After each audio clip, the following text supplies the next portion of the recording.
Hello everyone, so ito po yung available unit natin. It's Kia Bongo 3 4x4 double cab.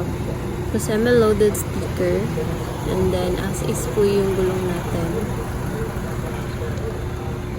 So ang length ng ating cargo box is 5.6 feet.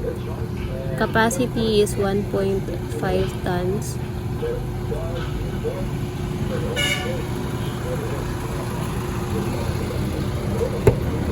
So, ito po yung loob.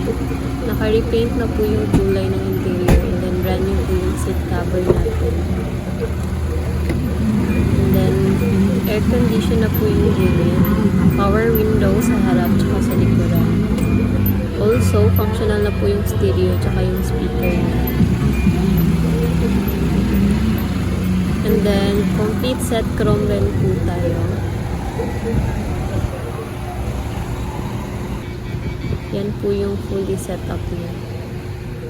So, kung may mga tanong po kayo about sa specs and inclusion, pwede nyo po akong i-message direct sa messenger or dito po sa number na ilalagay ko sa screen. Also, pwede nyo kaming bisitahin sa Bypass Road, Ulas, Davao City, and Darong, Santa Cruz.